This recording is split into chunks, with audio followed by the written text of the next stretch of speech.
O alto grau de risco que os bancos se submeteram pode ser verificado nesse gráfico aqui. Ó. Os 5 principais bancos americanos, você verifica assim, ó, isso aqui representa a relação entre a alavancagem que os bancos realizaram, ou seja, a relação entre a oferta de crédito e o patrimônio líquido dessas empresas, dessas instituições. Os bancos, então, eles, em média, nesse último período, em 2007, cada um deles estava acima de 25 vezes alavancado em operações de crédito em relação ao seu patrimônio líquido. Ou seja, estavam excessivamente alavancados, realizando operações de alto risco, sem controle nenhum. Bom, aqui você percebe os estágios do processo da taxa de juros americana. Aqui, ó. Nesse período aqui, teve a crise das empresas .com, que ameaçaram a estabilidade do sistema americano. Para evitar que a economia entrasse em crise aqui, o governo fez o quê? Aumentou a oferta monetária, a oferta de crédito e baixou a taxa de juros, alimentando a bolha especulativa no mercado imobiliário. Quando o processo de inflação americana começou a se intensificar, aqui o processo se inverteu. Eles voltaram a aumentar a taxa de juros, mas eles voltaram a aumentar a taxa de juros num contexto em que o estoque de dívida, de crédito, já era tão grande e passou a tornar os tomadores de crédito subprime inadimplentes. Eles já não tinham mais como honrar os compromissos, dado o volume de dívida e, fundamentalmente, o elevado custo que passou a ter essas dívidas.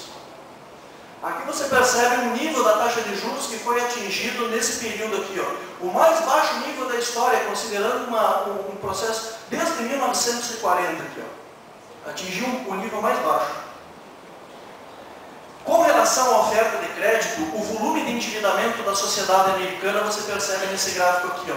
No pico, aqui em 2008, você percebia o quê?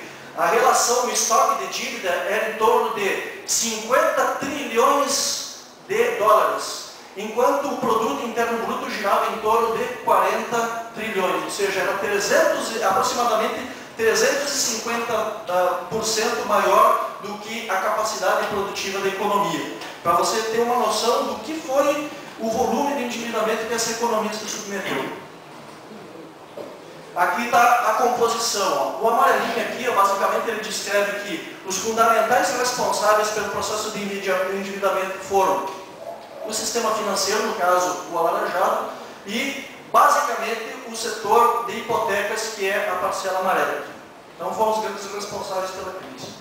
Bom, com relação ao subprime, ou operações de alto risco, você percebe que o volume de concessão de títulos subprime atingiu cerca de 1,5 trilhão de dólares, representando cerca de 25% ou 1/4 de todo o volume de empréstimos imobiliários que foi concedido.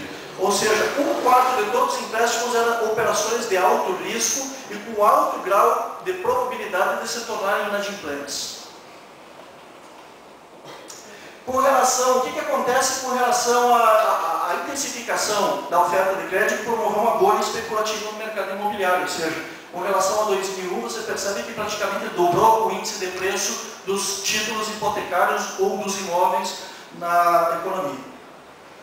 Ou seja, considerando 100 anos de história aqui, você percebe o que aconteceu no último instante, no último momento, o que foi feito aqui no sistema. Bom, no que se refere, toda a crise se manifestou, o processo se inverteu.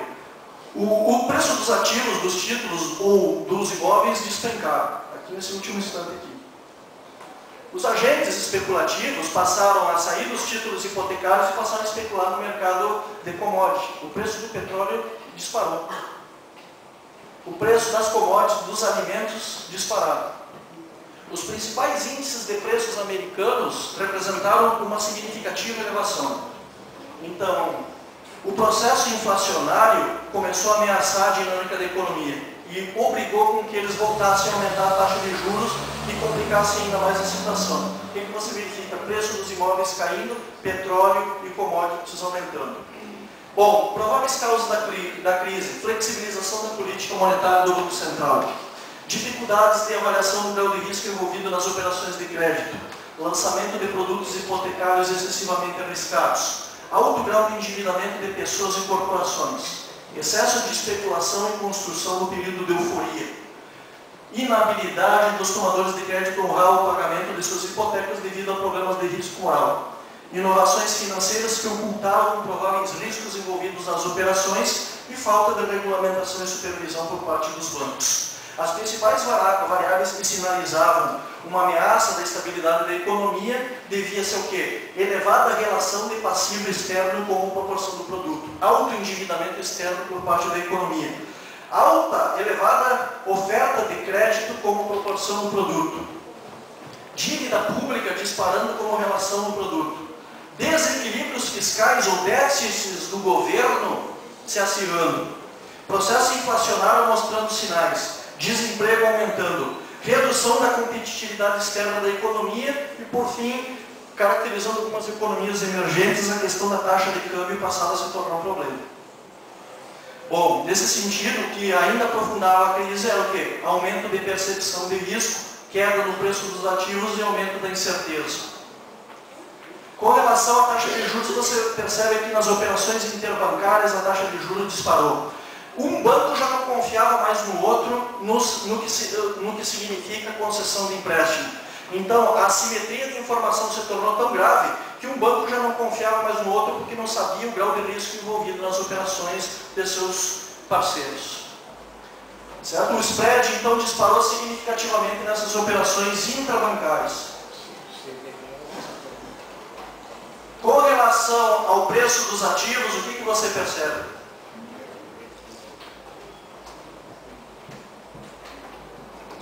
Queda significativa no preço dos imóveis, nesse último instante aqui. Índice Dow Jones despencando. Nasdaq despencando. S&P 500 despencando. O que acontece? Deterioração do balanço das firmas e das famílias. O efeito riqueza, as famílias estavam se tornando mais pobres e deixando de consumir. A economia perdendo dinamismo, deixando de produzir e acelerando e intensificando o processo de desemprego no sistema. Aumento da incerteza. A incerteza se tornou ainda maior quando alguns grandes bancos americanos passaram a sinalizar problema e foram à falência. Aí a crise bancária estava instaurada, ou seja, Washington Mutual, Wachovia, Lehman Brothers. Então, isso, de certa forma, começou a espalhar um pânico no sistema. Se não fosse o governo atuar de forma emergencial, corretiva ou paliativa, a coisa teria sido muito mais grave e muito pior. Sinais de deterioração da economia. Aqui você tinha, no primeiro momento, a queda na taxa de desemprego. Aqui voltou a aumentar. A taxa de desemprego da economia voltou a aumentar. Os principais índices, você percebe ultimamente aqui, ó, eram índices relativamente bem comportados, no último instante que explodiram. Ou seja, saíram em torno de 5% e já estão quase superando as taxas de 10% de desemprego na economia. O problema em si não tá só no elevada taxa de desemprego, mas na demora de você conseguir novas oportunidades de emprego. Você percebe que, em média, aqui, ó, eles levavam 15 semanas para conseguir um novo emprego. O desempregado perdia o emprego, em 15 semanas ele já era reintegrado no mercado de trabalho. Agora, ele leva, em média, 35 semanas. No setor produtivo, o setor de varejo, que é considerado o mais dinâmico da economia americana, você percebe que ele despencou aqui, ou desaqueceu e foi um dos grandes responsáveis pela geração do desemprego e queda na renda. Aqui você verifica uma perda da renda per capita, uma queda na renda per capita no último instante da economia. E para solucionar o problema, no momento que se manifestou a crise, o governo entrou socorrendo os bancos, capitalizando os bancos, aumentou significativamente as despesas, o desaquecimento da economia fez com que a receita caísse, e isso aumentou drasticamente o déficit público e, por conseguinte, a dívida. Então, aqui você tem a seguinte dinâmica sendo promovida na economia. A sequência de eventos que, em geral, leva à crise, não só nos Estados Unidos, mas que levou às crises nos países emergentes na década de 90 e que, em geral, é grande responsável pelas crises que estão acontecendo agora e ameaçando a estabilidade na Europa. Primeiro, deterioração do balanço patrimonial dos bancos e das empresas. Aumento na taxa de juros com o propósito de conter a inflação, que está ameaçando o sistema.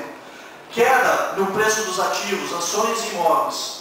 aumento da incerteza com relação ao que possa acontecer na economia. O que isso gera? Piora em problemas de seleção adversa e risco moral. Quando as circunstâncias macroeconômicas estão adversas, o sistema financeiro já não consegue mais avaliar o grau de risco envolvido nas operações de crédito. No limite, o que eles fazem? Eles se eximem ou se recusam a dar crédito no sistema. Tá certo? Ou seja, ele instaura o pânico bancário, ou uma crise no sistema financeiro, os bancos se recusando a dar crédito para os consumidores, para os produtores e por aí adiante. O que isso faz? Como eu falei no início para vocês, o fundamental para o crescimento da economia, para a dinâmica e para a perfeição do sistema é o quê? Um sistema financeiro eficiente, competente e transparente que faça essa intermediação entre poupadores e investidores de forma eficiente. O que acontece? Quando isso não acontece mais, queda na atividade econômica. Se os bancos se recusam a dar crédito, os agentes deixam de consumir, os produtores deixam de investir e o grau de incerteza na economia toma conta e acelera o desemprego, a quebradeira, as falências, a inadimplência. Então a questão é, tudo se resume à questão informacional.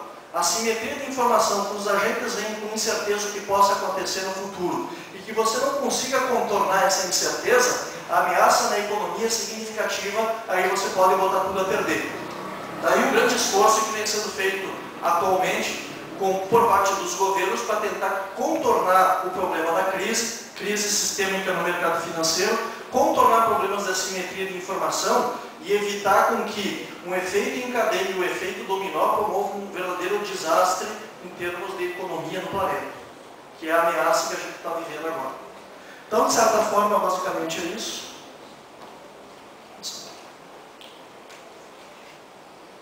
Em geral, o que o governo vem fazendo? Medidas paliativas, redução na taxa de juros, política de redesconto, capitalizando os bancos, redução na taxa do compulsório, aumento de liquidez no sistema, pacotes de estímulos fiscais e programas de socorro às instituições financeiras. Então é isso aí. Graças.